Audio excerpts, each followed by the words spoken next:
Innal hamdalillah nahmaduhu wa nasta'inuhu wa nastaghfiruh wa na'udzu billahi min shururi anfusina wa min sayyiati a'malina may yahdihillahu fala mudilla lahu wa may yudlil fala hadiyalah. Asyhadu an la ilaha illallah wahdahu la syarikalah wa ashhadu anna Muhammadan abduhu wa rasuluhu la nabiyya ba'dah. Sallallahu alaihi wa ala alihi wa ashabihi wa tabi'in wa tabi'it tabi'in wa man tabi'ahum bi ihsanin ila yaumiddin. Ya ayyuhalladzina amanu taqullaha haqqa tuqatih wa la tamutunna illa wa antum muslimun. Ya ayyuhan nasu attaqu rabbakumul ladzi khalaqakum min nafsin wahidah wa khalaqa minha zawjaha wa batha minhuma rijalan katsiran wa nisaa'a wattaqullaha alladzi tasaaluna bihi wal arham innallaha kana 'alaikum raqiba. Ya ayyuhalladzina amanu taqullaha wa qulu qawlan sadida yuslih lakum a'malakum wa yaghfir lakum dhunubakum wa may yuti'illaha wa rasulahu faqad faza fawzan 'azima. Amma ba'd, fa inna ahsanal kalami kalamullah wa khairal huda huda Muhammadin sallallahu alaihi wasallam wa syarrul umuri muhdatsatuha fa inna kulla muhdatsatin bid'ah wa kulla bid'atin dhalalah wa kulla dhalalatin finnar. Bapak-bapak dan ibu-ibu, saudara-saudari jamaah Masjid Ahmad Yani yang dirahmati Allah Subhanahu wa taala, rasa syukur yang sebesar-besarnya kita panjatkan kehadirat Allah Subhanahu wa ta'ala yang telah memberikan berbagai macam nikmat kepada kita semuanya.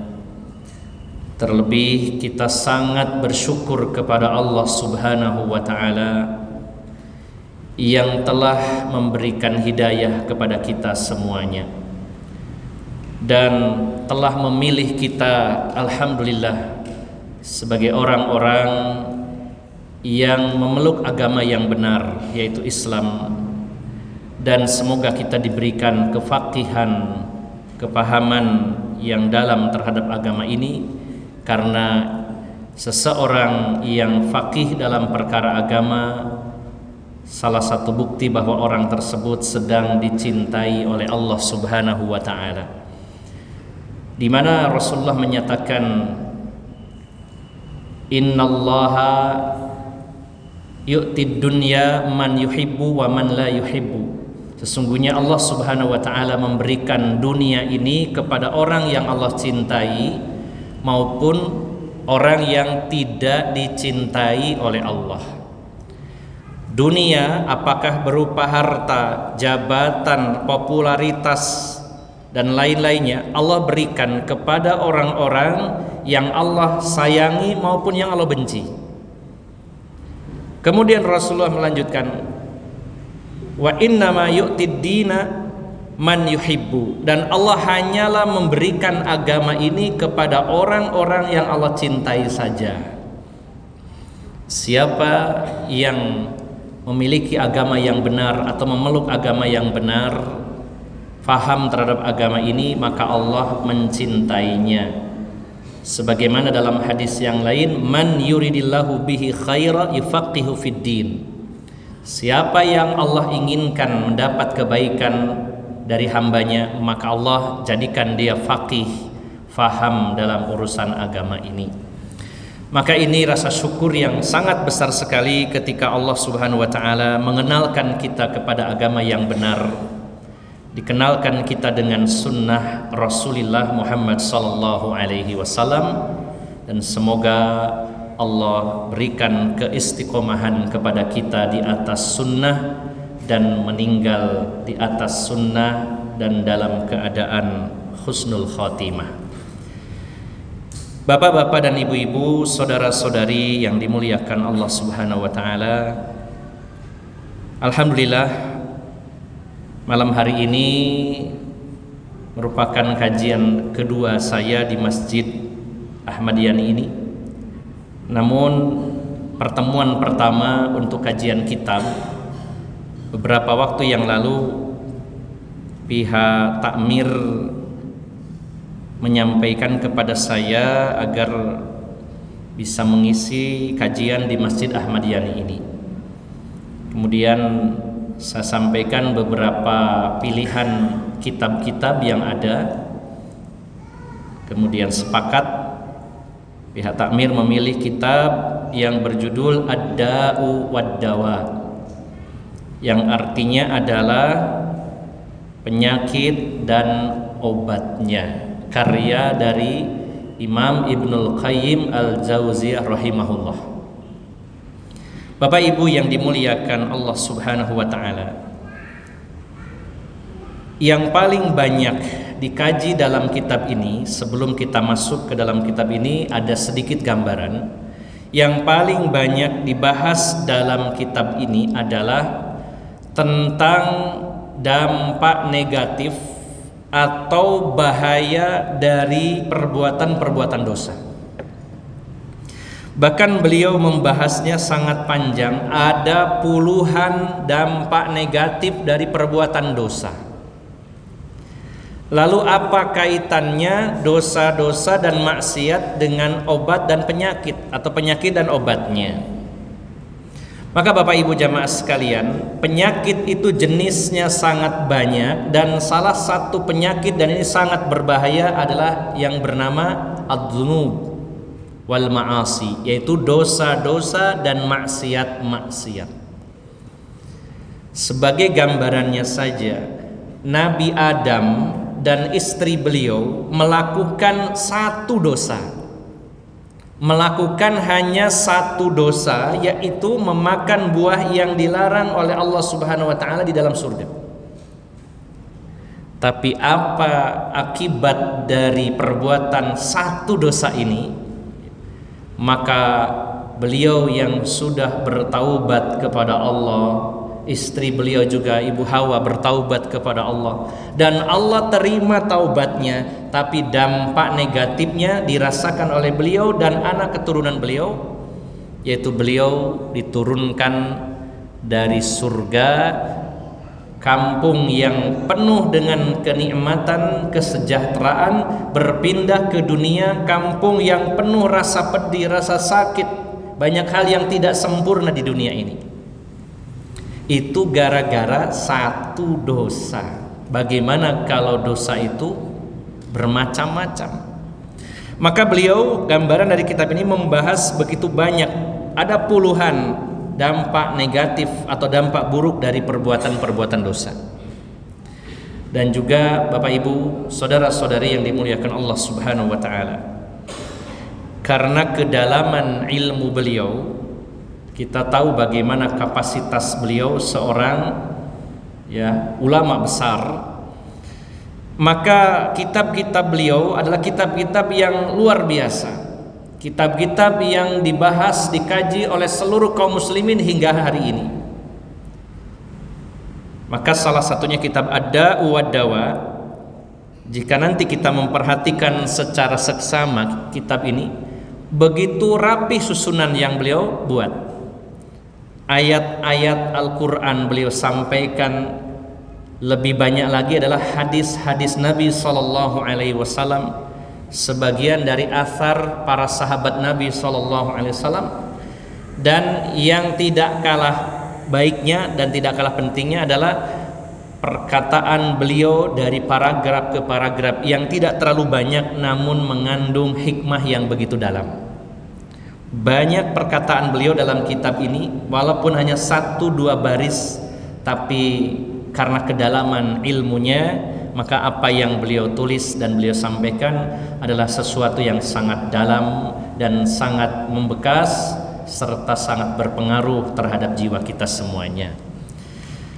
Maka Bapak Ibu yang dimuliakan Allah Subhanahu wa taala, mari kita lebih semangat lagi untuk membaca, mengkaji kitab-kitab para ulama. Selagi masih ada umur dan kesempatan, kita habiskan umur kita, usia kita untuk belajar agama, mengamalkannya, kemudian tetap teguh di atas iman dan dalam jihad fisabilillah. Karena ketika kita mengharapkan rahmat Allah, ketika kita mengharapkan surganya Allah, akan menjadi angan-angan yang kosong kalau tidak disertai perjuangan yang keras. Sebagaimana Allah berfirman dalam surat Al-Baqarah ayat 218, Innal ladzina amanu wal ladzina hajaru wa jahadu fi sabilillah ulaika yarjuna rahmatallah. Sesungguhnya orang-orang yang beriman, mereka berhijrah, mereka berjihad di jalan Allah Subhanahu wa taala.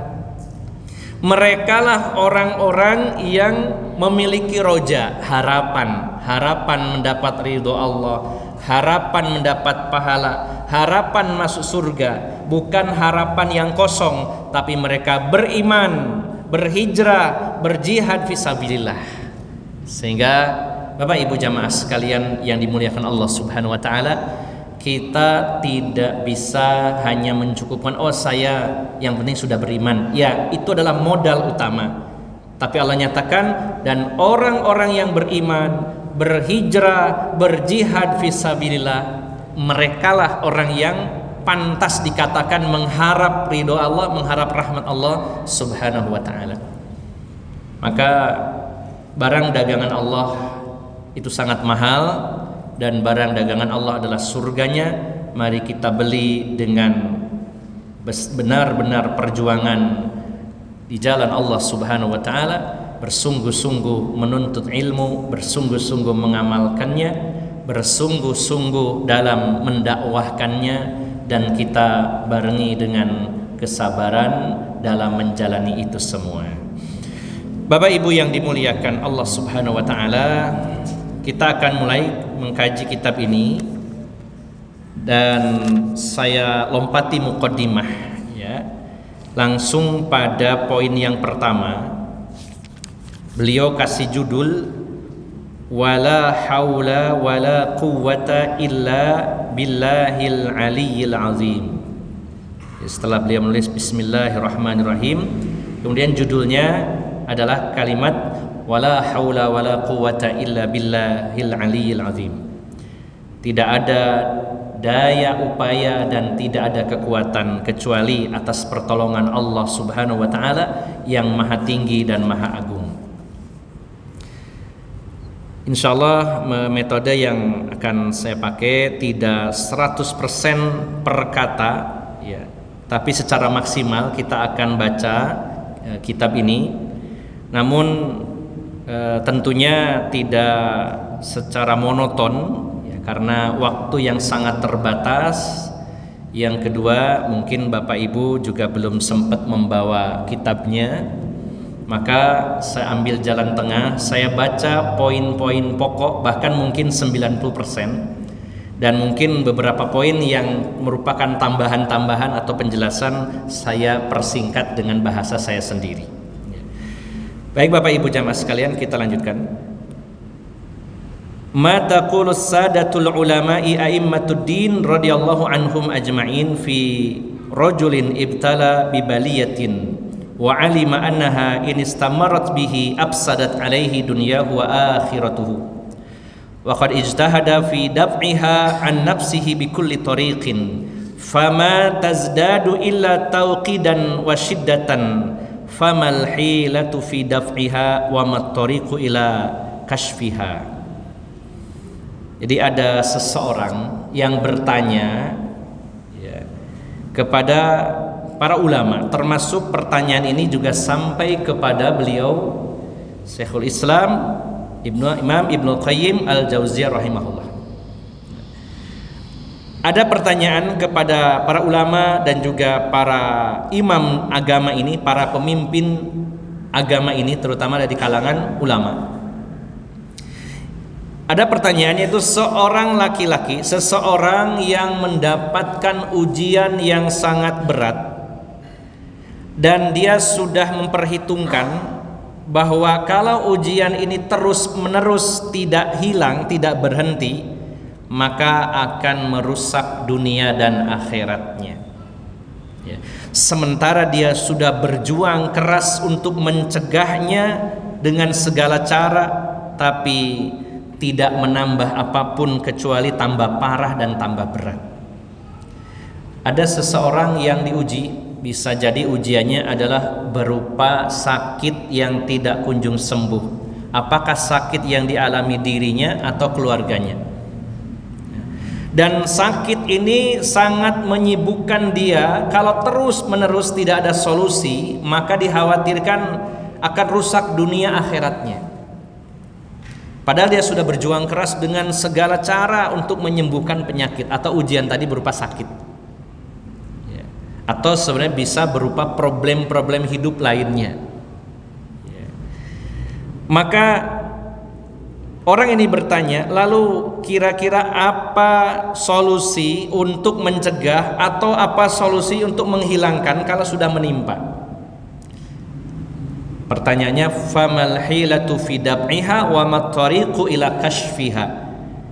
Bagaimana caranya untuk mencegah bala, ya? Atau kalau sudah menimpa kita, bagaimana cara menghilangkannya?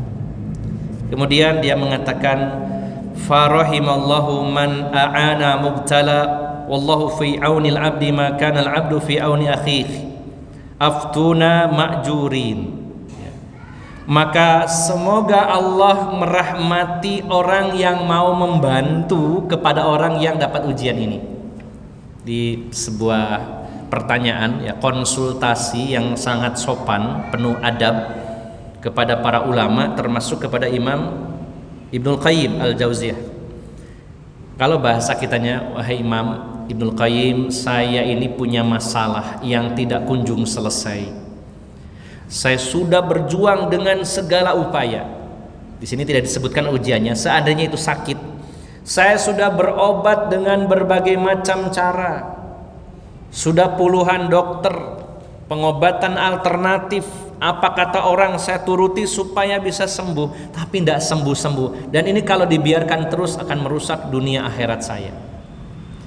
Maka semoga Allah merahmati orang yang mau membantu saya dalam menyelesaikan masalah ini, karena Rasulullah telah bersabda, Allah senantiasa menolong hambanya selama hamba itu mau menolong saudaranya. Maka berilah kami fatwa, ya, aftuna ma'jurin. Berilah kami fatwa, wahai orang yang akan diberi pahala. Kalau Anda menolong saya, membantu saya, memberikan solusi, ya, berilah saya fatwa, nasihat, masukan-masukan, semoga Anda mendapatkan pahala dari Allah Subhanahu wa taala. Fa ajaba Syekhul Imam Al-Alim Syekhul Islam Muftiul Firqi Syamsuddin Abu Abdillah Muhammad bin Abi Bakar bin Ayyub Imamul Madrasatil Jauziyah Bidamsyik Al-Mahrusah radhiyallahu anhu.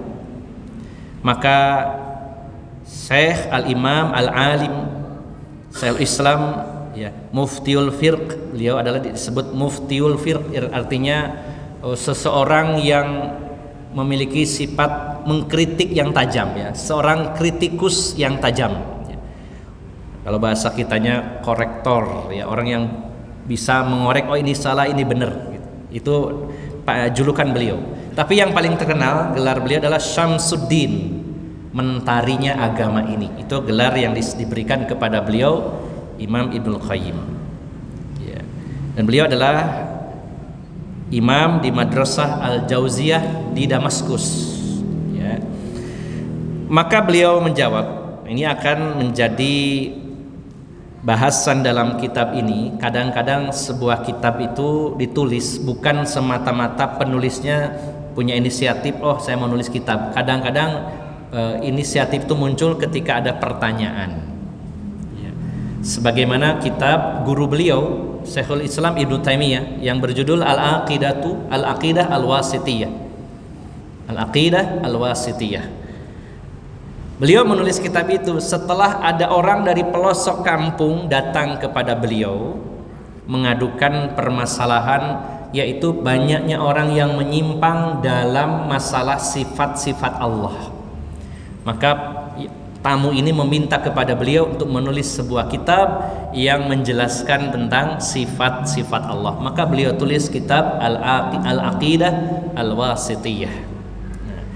Maka ini pula kitab ini diawali dengan pertanyaan orang yang berkonsultasi, lalu beliau menjawab. Beliau mengatakan, alhamdulillah, thabata fi sahihil Bukhari min hadithi Abi Hurairah radhiyallahu anhu anin Nabi sallallahu alaihi wasallam annahu qala. Segala puji bagi Allah telah tetap di dalam Sahih Bukhari.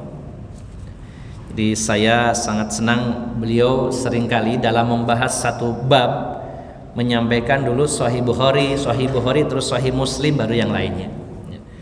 Kata beliau, di dalam Sahih Bukhari ada hadis dari Abu Hurairah di mana Nabi sallallahu alaihi wasallam bersabda, "Ma anzalallahu da'an illa anzalalahu shifaan." Tidaklah Allah menurunkan penyakit kecuali Allah menurunkan baginya juga obat. Ini adalah hadis Nabi SAW. Kita yakin 100% percaya, beriman dengan semua yang beliau sabdakan selama itu benar-benar berasal dari beliau dalam hadis yang sahih. Karena apa yang beliau sampaikan juga adalah wahyu dari Allah Subhanahu wa taala yang termaktub dalam hadis-hadis beliau. Karena posisi hadis adalah setara dengan Al-Quran, sebagaimana beliau bersabda, inni utitul Qur'ana wa mithlahu ma'ah. Sesungguhnya aku diberi Al-Quran dan juga diberi sesuatu yang semisal dengan Al-Quran, yaitu Al-Hadis atau As-Sunnah. Maka setiap apa yang beliau sampaikan kita yakini tanpa sedikit pun ragu. Ketika beliau menyatakan Allah tidak menurunkan satu pun penyakit kecuali ada obatnya. Dengan kata lain, seluruh penyakit yang ada di dunia ini, maka kita yakin berdasarkan informasi dari beliau sallallahu alaihi wasallam bahwa pasti ada obatnya. Walaupun mungkin saudara-saudara kita di dunia medis mengatakan, wah ini penyakit ini belum ada obatnya. Belum itu bukan berarti tidak ada. Kalau ada yang mengatakan ini tidak ada obatnya, maka kita jelaskan bahwa kata Nabi kita, Nabi Muhammad SAW, semua penyakit itu pasti ada obatnya. Baik, kita baca dulu beberapa hadisnya.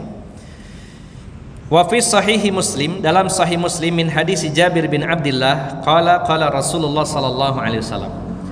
Dalam Sahih Muslim dari hadis Jabir bin Abdullah, beliau berkata, qala Rasulullah sallallahu alaihi wasallam, bersabda Rasulullah sallallahu alaihi wasallam, likulli da'in dawa'un fa idza usiba dawa'ud da'i bar'a biiznillah. Setiap penyakit ada obatnya. Maka jika obat itu berjodoh, cocok dengan penyakitnya, artinya memang cocok, bisa menjadi sebab kesembuhan, maka Allah sembuhkan penyakit itu dengan izinnya. Jadi Bapak Ibu jamaah sekalian, kalau hadis yang pertama masih sifatnya global, setiap penyakit ada obatnya. Nah, hadis yang kedua ini, setiap penyakit ada obatnya. Yang sembuh itu atau yang Allah sembuhkan adalah ketika obat ini cocok dengan penyakit itu. Ya.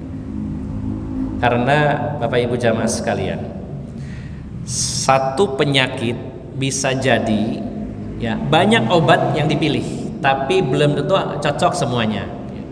Penyakitnya satu, bisa jadi obatnya banyak. Atau kebalikannya, penyakitnya banyak, obatnya cuma satu. Ada kalanya obat itu satu macam, tapi menjadi sebab obat bagi banyak penyakit. Dan sebaliknya juga ada, satu penyakit obatnya harus banyak. Dia dan kadang-kadang berjodoh, kadang tidak. Ketika obat dengan penyakit itu pas, Allah takdirkan pas ini sembuh dengan sebab obat itu, maka orang itu sembuh. Tapi kalau belum pas, belum diberi kesembuhan oleh Allah Subhanahu wa taala. Baik, yang ketiga ini lebih detail lagi, wa fi Musnadil Imam Ahmad, dalam kitab Musnad Imam Ahmad. Kalau yang namanya musnad itu, kalau kita dengar Musnad Imam Ahmad, maka kitab tersebut disusun, dikelompokkan berdasarkan nama sahabat. Hadis dari Abu Hurairah gitu.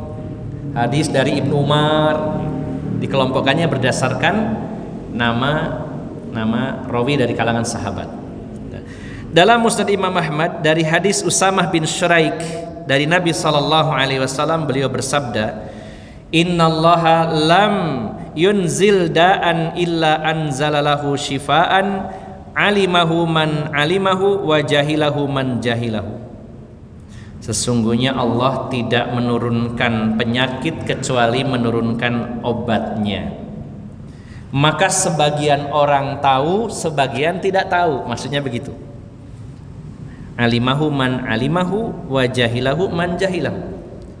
Allah menciptakan penyakit, pasti ada obatnya. Cuman ada yang Allah beritahu, ada yang tidak. Makanya kita ketika sakit, kemudian kita tidak tahu obatnya, orang lain ada yang tahu. Oh, ini pengalaman saya, obatnya itu ini, bisa dicoba dulu. Nah, ini maksudnya tidak setiap orang mengetahui semua obat, tapi sebagian orang tahu, sebagiannya tidak tahu. Biasanya yang tahu obatnya adalah orang yang memang mempelajari, berkecimpung di dunia obat dan penyakit. Apakah itu medis atau alternatif, yang menggunakan obat, baik obat kimia ataupun herbal dan lain-lainnya. Maka sebagiannya Allah beritahu di kalangan manusia, ada yang tahu obatnya, ada yang tidak tahu. Nah, kita lanjutkan dulu. Ada satu hadis lagi. Wa fi lafdin, ya, ini maksudnya dalam lafaz yang lain, innallaha lam yadha da'an illa wada'alahu shifaan aw dawaan illa da'an wahidan qalu ya Rasulullah ma huwa qala al-haram. Ya. Qala Tirmidzi hadza hadisu hasanun sahih wa hadza ya'ummu, ya, adwaul qalbi war ruh wal badan wa adwiyatuha. Dalam lafaz yang lain, Rasulullah bersabda, sesungguhnya Allah tidak meletakkan penyakit kecuali Allah juga meletakkan obatnya. Ya. Kecuali satu penyakit yang tidak ada obatnya. Seluruh penyakit apapun itu, semua ada obatnya kecuali satu penyakit. Apa itu Bapak Ibu? Al-haram, yaitu penyakit tua, ya, penyakit tua. Nah, jadi sehebat apapun orang itu berupaya supaya awet muda, tetap akan tua. Ada orang yang tidak tua, ada Pak, nggak bisa tua, yaitu orang yang meninggal muda, nggak sampai tua. Kalau orang itu panjang umur, ya, maka dengan upaya apapun, dengan terapi apapun, dengan treatment model apapun, tetap akan tua. Mungkin perbedaannya ada yang cepat tua, ada yang awet muda. Awet bukan berarti selamanya muda, ya, hanya memperlambat gitu atau diperlambat tuanya. Saya sering berjumpa dengan jamaah bapak-bapak, itu ada yang usianya 65, saya kenalan kemarin di Sidoarjo, saya kira itu 50 tahun. Wajahnya muda sekali. Saya kira 50 tahun, ternyata 65. Tapi ada juga yang boros, ya, usianya baru 30, saya kira 45 gitu, ada macam-macam. Ya, banyak faktor, ya, bisa faktor keturunan, tapi biasanya faktor kebanyakan mikir. Tapi tidak semua Pak, jangan curiga dulu, kita tua mesti pakai mikir. Ya, tapi intinya Bapak Ibu jamaah sekalian, seluruh penyakit apapun itu ada obatnya kecuali penyakit tua, tidak ada obatnya. Ya. Walaupun menggunakan, mungkin ibu-ibu menggunakan anti aging, tetap akan tua kalau panjang umur. Ya, baik. Nah, Bapak Ibu jamaah sekalian, lalu beliau menambahkan satu baris saja, beliau mengatakan, dan yang dimaksud penyakit di sini itu bersifat umum. Kita jangan membayangkan sakit itu hanya fisik saja. Beliau mengatakan, ya, penyakit itu bisa penyakit hati, penyakit ruh, jiwa, ya, penyakit mental, bisa juga badan. Ya. Jadi jangan kita persempit, oh hanya sakit fisik saja. Jadi Bapak Ibu jamaah sekalian, ternyata jenis penyakit itu sangat banyak, luar biasa. Bayangkan penyakit fisik saja itu sudah berapa banyak modelnya. Contoh saja kanker. Ada kanker otak, kanker nasofaring, kanker tulang, kanker darah. Dan setiap kanker itu sendiri beda dengan yang lainnya walaupun sama-sama kankernya. Kanker nasofaring di dalam hidung, itu selnya antara orang yang satu dengan yang lain itu beda, bahkan bisa ribuan jenisnya. Satu jenis kanker di satu titik bisa ribuan jenis selnya, dan dokter mencari obat yang cocok untuk setiap selnya itu sampai hari ini belum bisa. Maka supaya dipukul rata, diracun dengan cara dikemo. Itu sebenarnya tidak bisa spesifik. Ini penyakit kanker jenis selnya ini, obatnya ini. Karena ada ribuan jenis selnya. Dan itu setiap sel kanker itu obatnya beda-beda. Maka sulit untuk mendeteksi ini sel jenis apa, obatnya apa yang pas, sulit. Akhirnya dipukul rata, diracun saja selnya dengan kemo. Kalau nggak mempan, dibakar dengan cara radioterapi. Nah, putra saya pernah kanker, jadi gambarnya yang mudah, kanker aja contoh. Kanker saja jenisnya banyak. Bayangkan Bapak Ibu jamaah. Belum penyakit yang lainnya. Fisik begitu banyak penyakit. Belum lagi penyakit hati. Wah, banyak juga Pak jenisnya. Ada penyakit hasad, ujub, ya, sifat-sifat yang buruk, banyak sekali jenisnya. Itu juga penyakit. Penyakit mental, psikis, wah banyak sekali. Ya, penyimpangan dalam penyakit mental banyak sekali.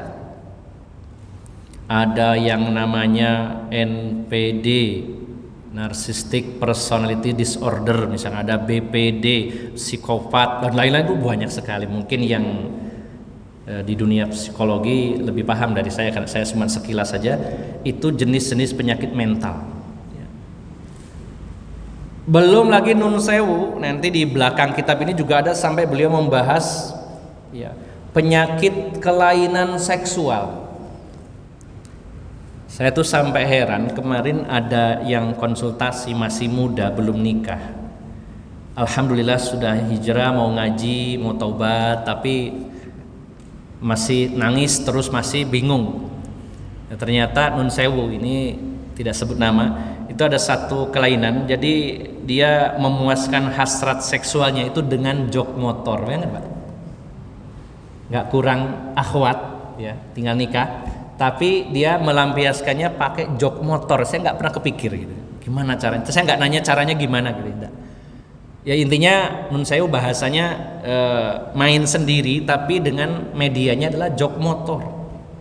Ini kan penyakit juga Bapak Ibu jamaah sekalian, termasuk homoseksual, termasuk lesbi dan sebagainya. Banyak sekali penyakit itu. Jadi Bapak Ibu jamaah sekalian, yang dimaksud Rasulullah tadi, setiap penyakit itu ada obatnya. Penyakit yang dimaksud bukan hanya fisik, tapi semua penyakit.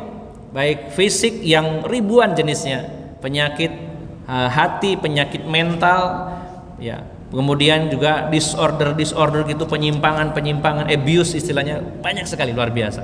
Itu semuanya penyakit dan semuanya ada obatnya, kecuali satu tadi, yaitu penyakit tua. Ini yang nggak bisa diobati. Baik, sudah deal, berarti penyakit itu banyak dan semua ada obatnya kecuali penyakit tua. Bahkan di sini beliau melanjutkan di halaman berikutnya, halaman ke-8. wa qad ja'ala an-nabiy sallallahu alaihi wasallam al-jahla da'un. Ya. Wa ja'ala dawa'uhu su'alul ulama. Dan bahkan Rasulullah sallallahu alaihi wasallam menyebutkan al-jahlu, bodoh dalam urusan agama, itu adalah penyakit. Ya. Dan obatnya adalah belajar bertanya kepada para ulama, kata beliau. Berarti kalau ada orang itu tidak paham agama, walaupun dia S3 dalam urusan dunia, dia punya penyakit sebenarnya. Jadi kalau bapak-bapak mau berangkat ngaji, ditanya tetangganya, sampai Arab nangdi, dole tombo, itu tidak salah. Padahal mau ngaji ke Masjid Ahmad Yani. Arab nang di Mas. Dole tombo, lo sama loro opo? Loro bodoh. Bodoh dalam urusan agama. Ya. Kenapa? Karena Rasulullah sendiri yang menyatakan bahwa kebodohan dalam perkara agama itu penyakit dan obatnya adalah ngaji, belajar, bertanya kepada ulama. Ini sebagaimana yang diriwayatkan Imam Abu Dawud dalam sunannya. Farawa Abu Dawud fi sunanihi min hadis Jabir bin Abdillah qol. Hadis ini diriwayatkan oleh Imam Abu Dawud dalam kitab Sunan Abu Dawud. Dari hadis Jabir bin Abdillah. Ini sebagai dalil tentang penyakit yang bernama kebodohan dalam urusan agama. Jabir bercerita, ini agak panjang saya persingkat. Kharajna fi safarin fa asaba rajulan minna hajarun, ya, fasajjuhu fi ra'sihi summa ihtalama fasala ashabihi faqala hal tajiduna li rukhsatan fit tayammum qalu ma najidu laka rukhsatan wa anta taqdiru 'alal ma faghtasala famata. Kata Jabir bin Abdillah, kami pernah keluar dalam rangka safar, artinya ini kalangan para sahabat. Kami satu rombongan para sahabat dalam satu perjalanan, dan ada salah satu orang dari rombongan ini, seseorang yang kepalanya tertimpa batu sampai luka parah. Ada batu jatuh dari atas, mungkin dari bukit gitu, persis mengenai kepalanya, kemudian bahasa kitanya bocor. Lukanya cukup parah. Ya pastinya hanya di treatment ala kadarnya karena jauh dari dokter, dari rumah sakit, dalam perjalanan. Apalagi zaman itu ya tidak semudah sekarang ya. Sekarang banyak klinik, banyak rumah sakit. Kalau dulu di padang pasir lagi nyari obat kemana, sulit. Maka laki-laki ini luka parah di kepalanya, kemudian tidur, kemudian ihtilam. Ihtilam itu mimpi yang menyebabkan keluarnya air mani. Ihtilam yaitu mimpi basah dalam bahasa kitanya. Dan kita tidak perlu menanyakan, iki wis loro kok sek mimpi ya. Namanya mimpi tidak direncanakan, Pak. Enggak pernah disetting, oh saya mau mimpi basah, enggak. Ya bisa saja terjadi. Orang ini luka parah di kepalanya, kemudian tidur lalu mimpi basah, mengeluarkan air mani gitu. Lalu orang ini bertanya kepada sahabat-sahabatnya, apakah boleh ataukah saya mendapatkan rukhsah, keringanan untuk tayamum ya. Karena kepala saya luka, saya kan habis mimpi keluar air mani, harusnya kan mandi janabat, tapi kalau kena air saya takutnya membahayakan diri saya, bolehkah saya tayamum? Maka teman-temannya menjawab, oh enggak boleh, kamu enggak punya rukhsah, kamu bisa kok pakai air. Jadi jawaban dari teman-temannya ini adalah nun sewu, bahasanya jawaban yang ngawur ya, tanpa ilmu. Oh enggak boleh tayamum, sampean bisa kok pakai air saja. Maka laki-laki ini mandi, akhirnya meninggal. Sebab mandi saja meninggal. Kenapa? Karena lukanya parah, kena air, kesakitan, meninggal. Falamma qadimna ala Rasulillah sallallahu alaihi wasallam ukhbira bidzalik. Faqala qatalahumullah ala sa'alu idza lam ya'lamu fa innama syifa'ul ayis su'al. Innama kana yakfihi an yatayammama wa yusiru au yas'abu ala jurhihi khirqatan atau khirqatun summa yamsahu 'alaiha wa yaghsilu sa'ir jasadih. Fa akhbaru annal jahla da'un wa anna shifa'ahu as-su'al. Ketika mereka pulang, mereka datang kepada Rasulullah sallallahu alaihi wasallam menceritakan kejadian ini. Ya Rasulullah, dalam perjalanan salah satu teman kami itu tertimpa batu di kepalanya, luka parah. Kemudian tidur mimpi basah. Harusnya kan mandi janabat. Dia bertanya boleh tayamum apa tidak. Kami jawab, atau teman-temannya menjawab, jangan tayamum, tidak boleh, tetap mandi. Akhirnya orang laki-laki ini mandi, meninggal wahai Rasulullah. Maka Rasulullah marah. Beliau mengatakan, ya, mereka telah membunuhnya, semoga Allah membinasakan mereka. Sampai didoakan begitu Rasulullah. Mereka telah membunuhnya, semoga Allah membunuh mereka. Bukankah sebaiknya mereka itu bertanya dulu kalau memang tidak tahu? Karena sesungguhnya, ya, obatnya dari penyakit bodoh adalah bertanya. Ya. Dan Imam Ibnu Qayyim mengatakan, fa akhbaro annal jahla da'un wa anna shifa'ahus su'al. Kata Imam Ibnu Qayyim, maka Rasulullah menginformasikan kepada kita bahwasanya kebodohan dalam perkara agama itu adalah penyakit dan obatnya adalah bertanya atau belajar agama. Bapak Ibu jamaah sekalian yang dimuliakan Allah Subhanahu wa taala, maka ini sebagai penguat bahwa penyakit itu jenisnya sangat banyak, bahkan kebodohan, ketidakfahaman dalam perkara agama itu adalah salah satu jenis penyakit. Ini sudah isya biasanya gimana? Adzan. Oke. Kita berhenti terus nanti lanjut guys setelah isya. Oke. Monggo adzan dulu.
Alhamdulillah wassalatu wassalamu ala Rasulillah wa ala alihi washabbihi wa mawalah, amma ba'd.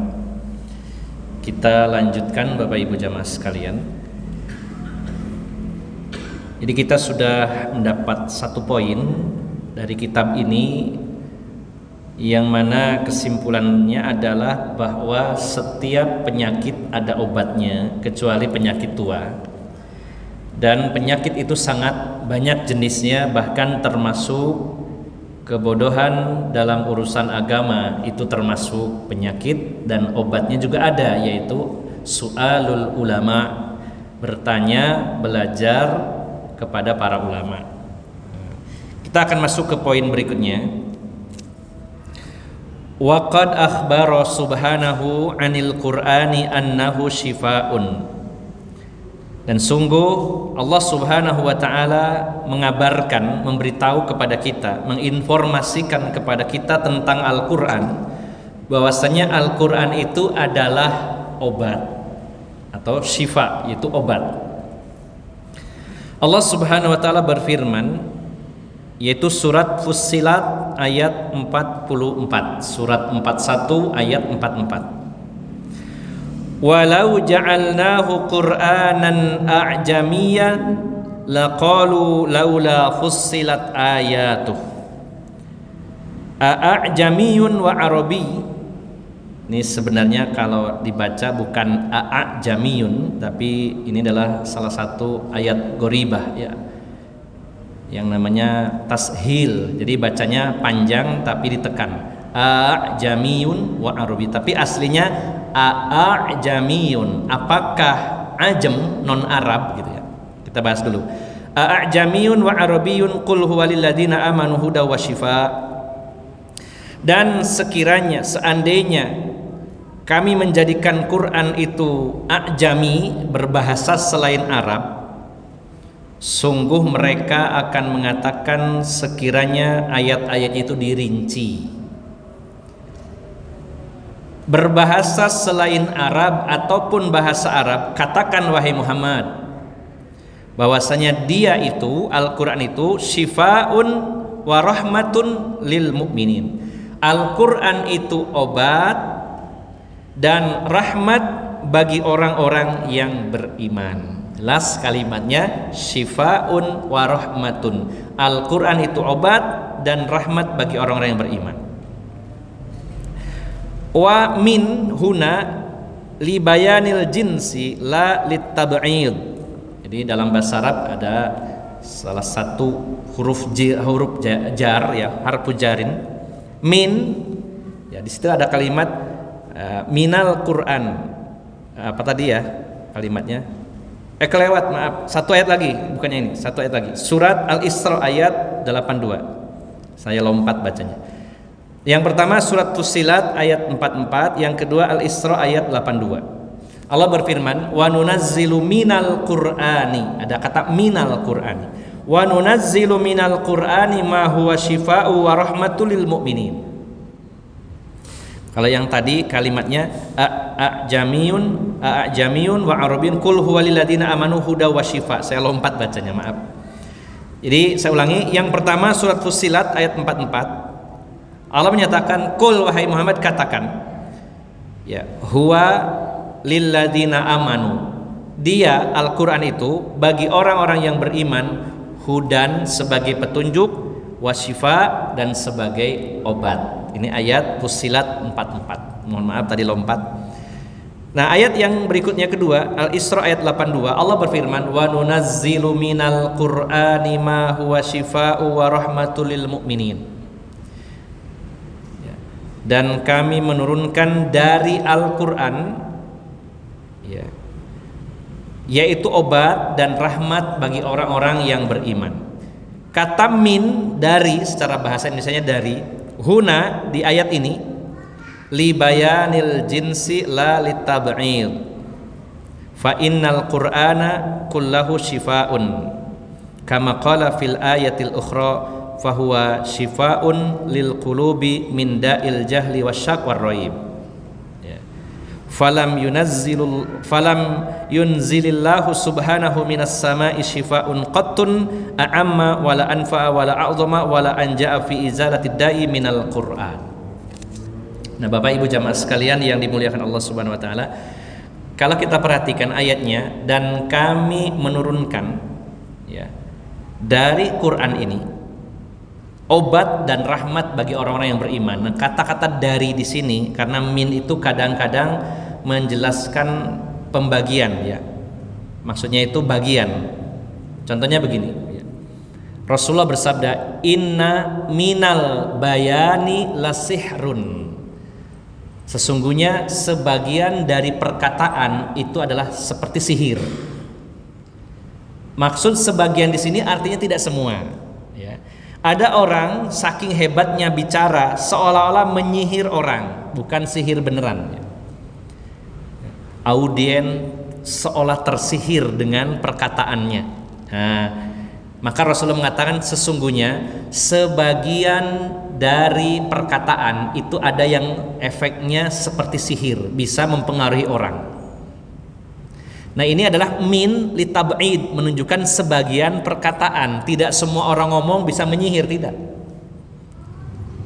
Ya, ada orang yang diberi kemampuan memiliki perkataan yang sangat berpengaruh kepada orang lain. Kalau orang dengar itu terpengaruh. Ya, ini sebagian, artinya tidak semua orang. Tapi kalau ayat ini bukan mengatakan sebagian Al-Quran adalah obat, tidak. Tapi menunjukkan jenis, bahwa di antara jenis obat itu adalah Al-Quran. Gitu Pak ya penjelasannya. Jadi kata min di sini bukan sebagian ayat Al-Quran itu obat, berarti yang lainnya tidak, bukan. Tapi maksudnya di antara jenis obat itu adalah Al-Quran, karena ada obat-obat yang lainnya. Maka Quran adalah salah satu jenis, makanya disebutkan dari libayanil jins, menjelaskan salah satu jenis. Nah, jadi kurang lebihnya begini, kata beliau, Al-Quran secara keseluruhan kulluhu ya, fa innal Qur'ana kullahu syifa. Al-Quran itu dari mulai surat Al-Fatihah sampai An-Nas seluruhnya adalah obat. Bukan sebagian ayatnya, sebagian suratnya, tapi seluruh isi Al-Quran adalah obat. Ya. Dan termasuk dalam ayat yang lain bahwa Al-Quran itu adalah obat untuk hati. Ya. Syifaul lima fis sudur, dalam ayat ini Allah menyatakan. Di sini tidak dicantumkan.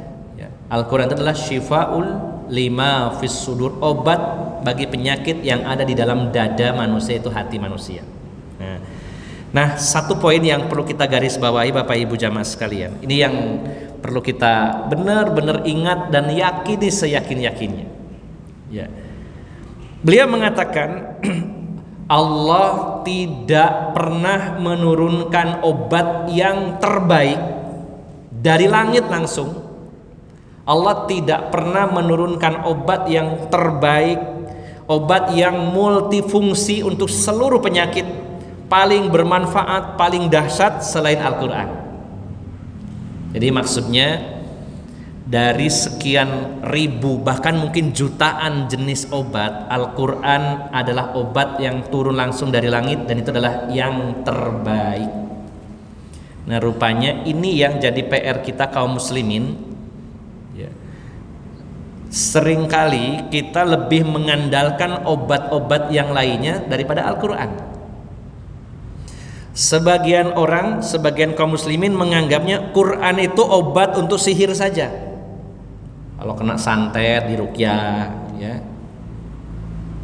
atau kena sihir yang lainnya, atau untuk ngusir jin. Padahal Bapak Ibu jamaah sekalian, kita tahu tadi bahwa penyakit itu jenisnya banyak, bisa menyerang fisik, bisa menyerang mental, bisa menyerang hati, maka semua itu ada obatnya. Dan obat yang terbaik yang pernah Allah turunkan langsung dari langit, yang paling dahsyat, yang paling bermanfaat, yang paling hebat, dan paling luas fungsinya, yaitu Al-Quran. Termasuk untuk penyakit mental, penyakit hati, penyakit yang menyerang fisik, dan seluruh ya penyakit termasuk penyakit kebodohan dalam perkara agama, obatnya ya Al-Quran juga. Nah ini Bapak Ibu jamaah sekalian yang perlu kita tanamkan secara kuat ya di dalam diri kita, bahwa Quran itu obat, dan itu obat terbaik untuk apa? Segala penyakit. Kita garis bawahi, segala penyakit. Nah, di sini beliau membawakan sebuah hadis yang agak panjang, saya persingkat saja. Hadis ini tercantum dalam Sahih Bukhari dan Sahih Muslim dari Abu Sa'id Al-Khudri radhiyallahu anhu. Abu Sa'id bercerita, beberapa orang sahabat, ya di sini disebutkan intolaqa nafarun min ashabin nabi. Ya, dalam penjelasan berikutnya itu rohtun itu enggak sampai 10 ya, tapi sekitarnya 8-9 orang gitu. Ada rombongan sahabat dalam satu perjalanan. Kemudian rombongan sahabat Nabi ini sampai di satu kampung, dan para sahabat ini minta tolong kepada warga kampung itu untuk menjamu mereka, karena memang sudah lazim, sudah biasanya kalau ada orang lain luar yang bertamu disuguhi, dijamu.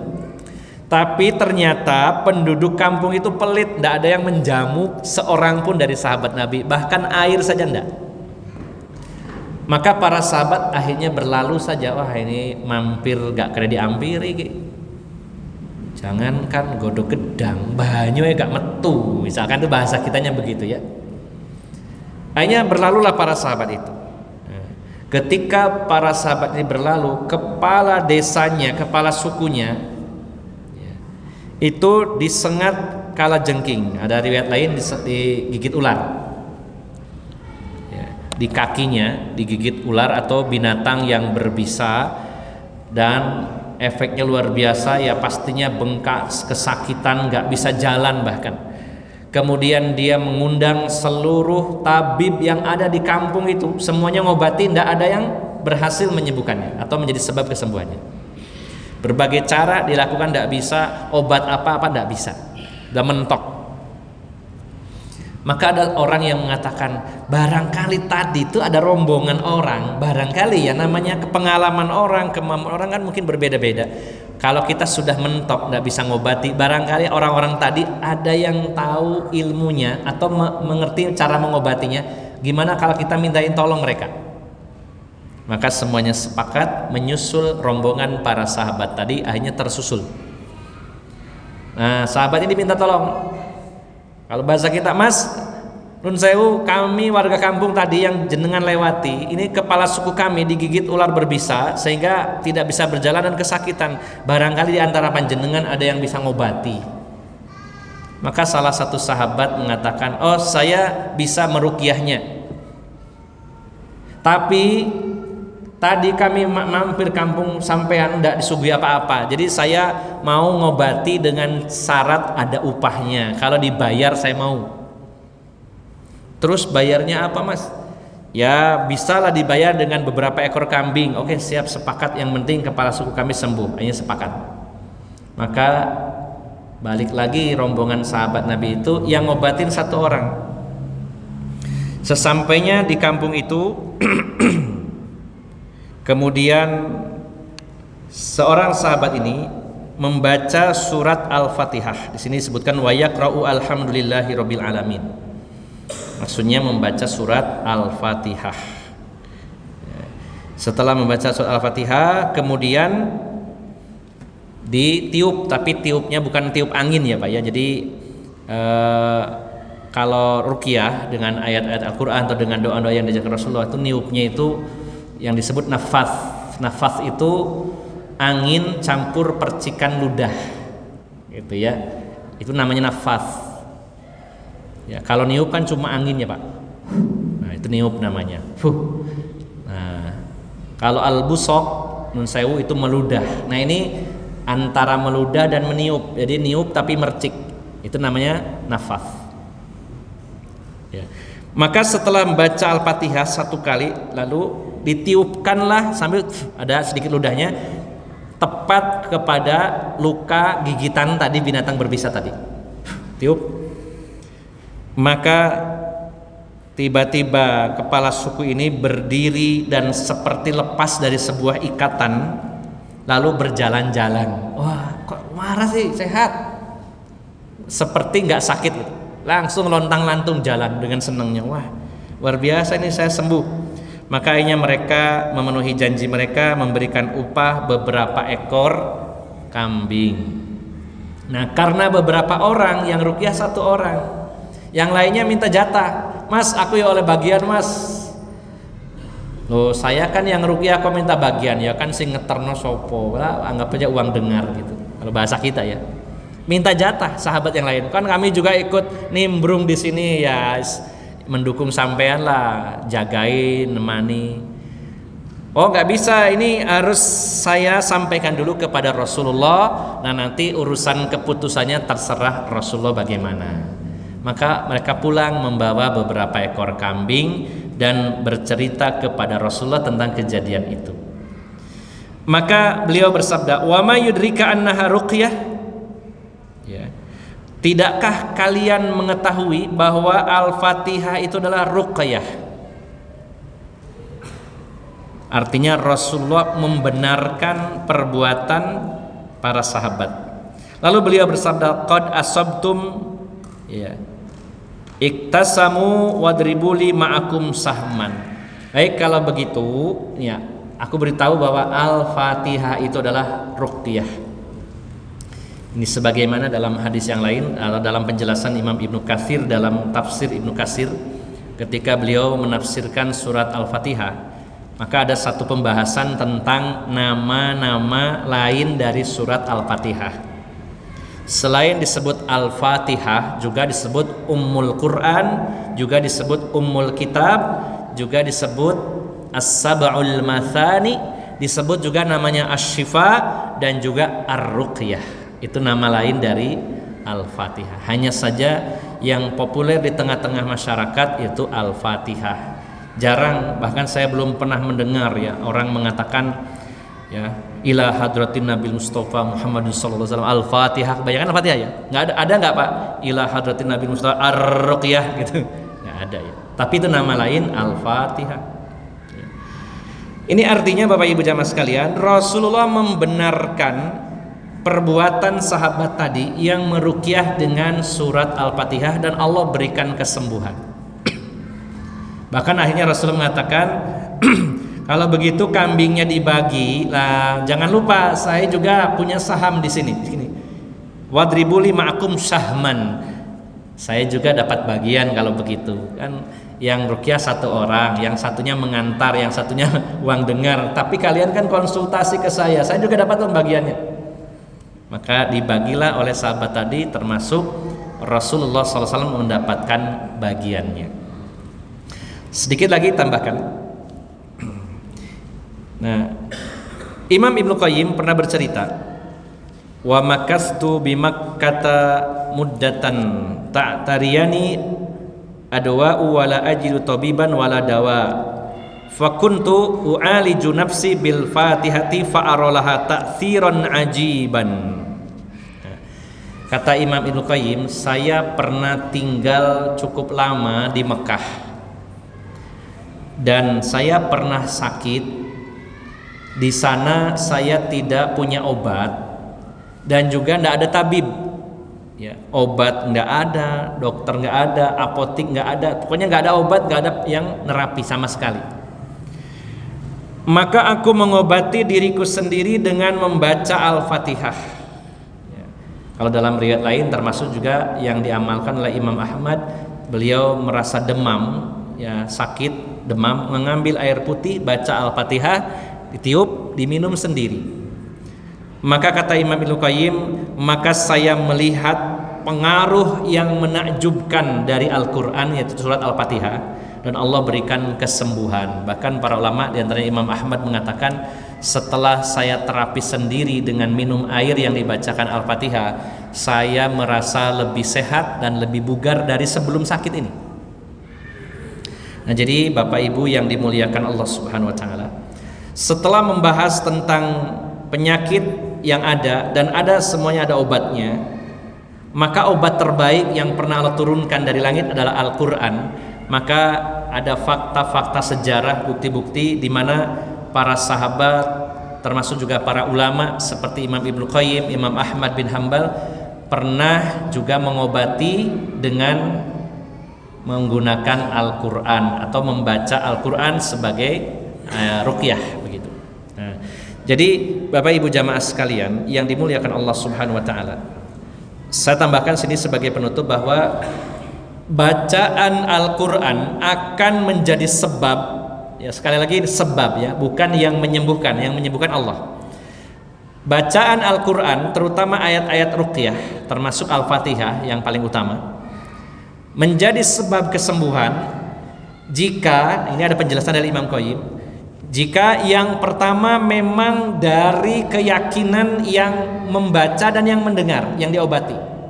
Terapis dan pasiennya harus yakin dua-duanya, dan yang ngobatin juga harus semangat, mantep. Bahkan kalau para ulama merincinya itu bacaannya harus ada tadabbur di sana.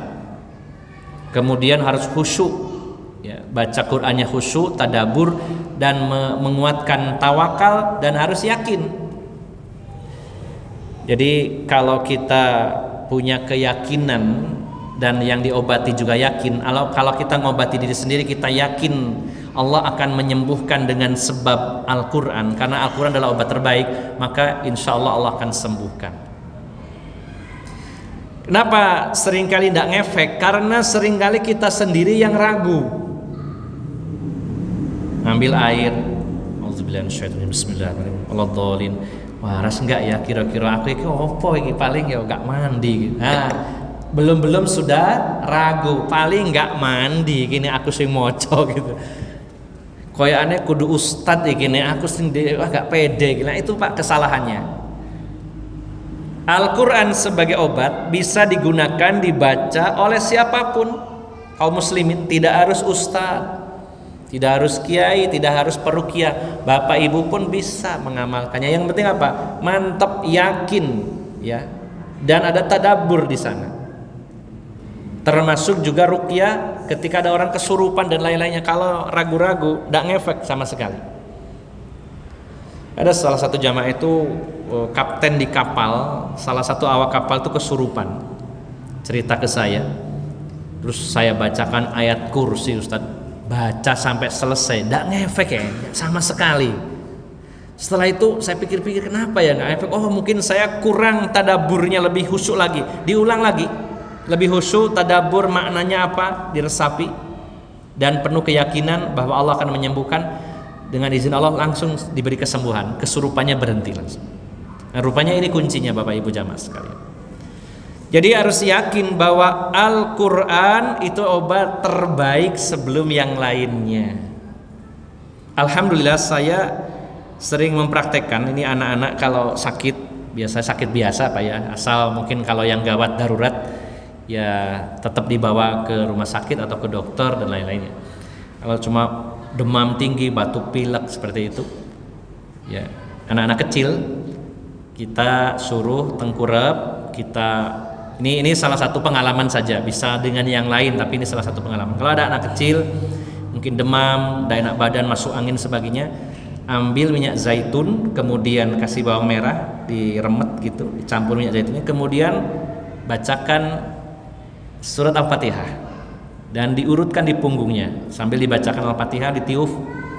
Bisa juga ditambahkan doa yang dibaca Rasulullah SAW untuk Hasan dan Husain, karena dua orang Rasulullah membacanya u'izukuma bikalimatillahi tammah min kulli syaitonin wahamah wa min kulli ainil lamah.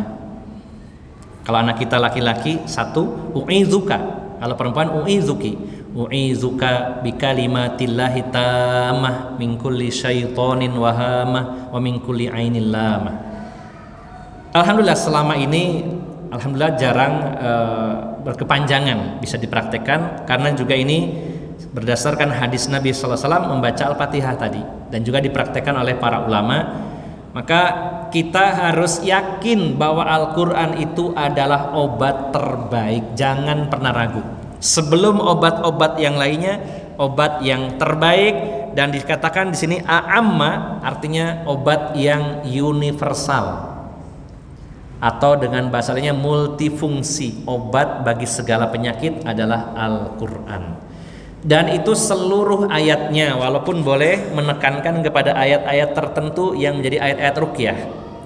Misalkan surat Al-Fatihah 5 ayat pertama surat Al-Baqarah, kemudian Al-Baqarah ayat 102 misalkan ya, kemudian ayat kursi, kemudian 3 ayat terakhir, kemudian Ali Imran 5 ayat pertama, dan seterusnya. Termasuk juga Al-Mu'awwidzatain ya, Al-Falaq dan An-Nas. Tapi pada dasarnya seluruh ayat, seluruh surat Al-Quran adalah obat. Tidak sebagiannya, tapi semuanya. Nah, Bapak Ibu jamaah sekalian yang dimuliakan Allah Subhanahu wa taala, saya rangkum dari pertemuan pertama ini mengawali kitab Ad-Da'u wa Dawa. Kita mengambil beberapa poin penting. Di antaranya bahwa Allah Subhanahu wa taala menurunkan begitu banyak penyakit, baik penyakit fisik, penyakit mental, penyakit yang menyerang hati, namun seluruh penyakit itu pasti ada obatnya, tinggal berjodoh atau tidaknya, kecuali satu penyakit, yaitu penyakit tua. Kemudian obat dari segala penyakit, dan obat ini terbaik yang pernah Allah turunkan dan sifatnya universal, yaitu Al-Quran. Maka ini yang harus kita pegang, kita yakini. Setiap kita menderita sakit atau orang lain yang sakit ingin kita obati yang paling utama dengan Al-Quran dulu. Bagaimana kalau ini penyakitnya kritis, ya tetap dibawa ke rumah sakit, tapi kan tidak ada salahnya sambil di jalan dibacakan ayat-ayat ruqyah begitu, kalau kita memang ikut mengantarnya. Nah, setidaknya dibacakan Al-Fatihah, ini yang paling mudah dan paling pendek. Yang penting adalah yakin bahwa Allah Subhanahu wa taala akan menyembuhkan, dan itu adalah sekedar sebab yang Allah sendiri yang menjadikan Al-Fatihah dan surat-surat yang lainnya sebagai sebab kesembuhan. Bapak Ibu jamaah sekalian yang dimuliakan Allah Subhanahu wa taala, insyaallah pada pertemuan berikutnya kita akan membahas obat lainnya yang direkomendasikan, yaitu berupa doa. Ada beberapa bab pembahasan tentang doa, dan ini adalah bab-bab yang sangat menarik untuk kita kaji, karena boleh jadi selama ini kita sudah sering berdoa, tapi mengapa juga belum kunjung dikabulkan? Apa rahasia-rahasia yang tersimpan agar doa-doa kita dikabulkan oleh Allah Subhanahu wa taala? Maka kita akan lanjutkan pada pertemuan berikutnya insyaallah. Salah satu jenis obat yang direkomendasikan Allah dan Rasulnya adalah dengan cara berdoa kepada Allah Subhanahu wa taala. Demikian Bapak Ibu yang dimuliakan Allah Subhanahu wa taala, untuk pertemuan pertama saya cukupkan sampai di sini.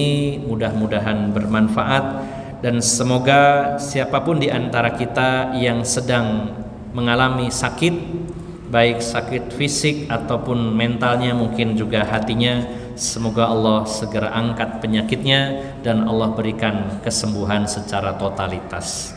Amin ya rabbal alamin. Demikian, mohon maaf atas segala kekurangan. Aqulu qawli hadza wa astaghfirullah li wa lakum, wa akhiru da'wana anil hamdulillahi rabbil alamin. Subhanakallahumma wa bihamdika asyhadu an la ilaha illa anta astaghfiruka wa atubu ilaik. Wassalamualaikum warahmatullahi wabarakatuh.